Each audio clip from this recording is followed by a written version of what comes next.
میں نے لوگوں سے متاثر ہونا چھوڑ دیا کیونکہ لوگ وہ نہیں ہوتے جو نظر آتے ہیں۔ مجھے کوئی پرواہ نہیں دشمنوں کی، بس مجھے نفرت ہے ان لوگوں سے جو دوستی کے لباس میں منافق ہوں۔ اگر آپ کا ضمیر اور نیت صاف ہے تو اس بات سے کوئی فرق نہیں پڑتا کہ کوئی آپ کو اچھا کہے یا برا۔ آپ اپنی نیت پر جانچے جائیں گے، دوسروں کی سوچ پر نہیں۔ فطرت آسان تھی مگر انسان نے بناوٹ اور منافقت کے ساتھ رہنے کو ترجیح دی، اس لیے آج انسان جی کر نہیں تھک کے مرتا ہے۔ ہم سب کچھ برداشت کر لیتے ہیں مگر اپنوں کے لہجوں سے مسلسل ٹپکتی بےگزاری اور تلخ رویے ہمیں توڑ کر رکھ دیتے ہیں۔ ہر معذرت کرنے والا نہ خطاوار ہوتا ہے نہ کمزور، یہ صرف وفادار لوگوں میں پائی جاتی ہے۔ معافی مانگنے کے لیے بھی ظرف ہونا چاہیے، کم ظرف لوگ کبھی معافی نہیں مانگتے۔ بہت انمول لوگ ہوتے ہیں جو آپ کے کہنے پر بھی آپ کو چھوڑ کر نہیں جاتے۔ رشتے جوڑنے کے لیے کبھی اندھا، کبھی گونگا اور کبھی بہرا ہونا پڑتا ہے۔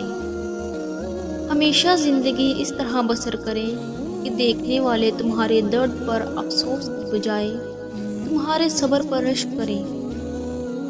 انسان امیدوں سے بندھا ایک زندی پرندہ ہے جو گھائل بھی امیدوں سے ہوتا ہے اور زندہ بھی امیدوں پر رہتا ہے۔ ایک دوسرے کا ساتھ دینے کے لیے کسی مشکل ترین فلسفے کی نہیں بلکہ خوبصورت احساس کی ضرورت ہوتی ہے۔ اس سے فرق نہیں پڑتا کہ آپ کتنے قیمتی، کتنے قابل اور کتنے اہم ہیں۔ اگر آپ ناقدروں کے ہاتھ لگے ہوئے ہیں تو آپ بیکار ہیں۔ اللہ سے امید اور اچھا گمان ایسی کشتی ہے جو انسان کو مایوسیوں کے سمندر میں ڈوبنے سے بچا لیتی ہے۔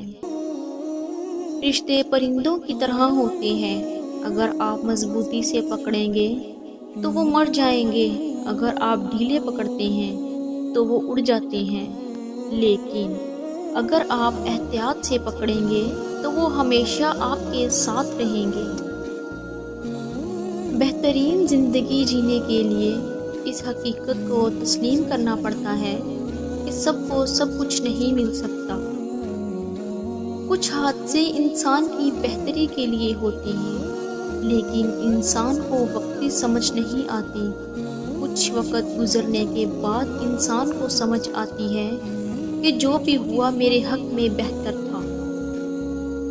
جھوٹ کے ساتھ بندھے رہنے سے بہتر ہے کہ انسان سچ کا سامنا کرے، چاہے وہ سچ کتنا ہی کڑوا کیوں نہ ہو۔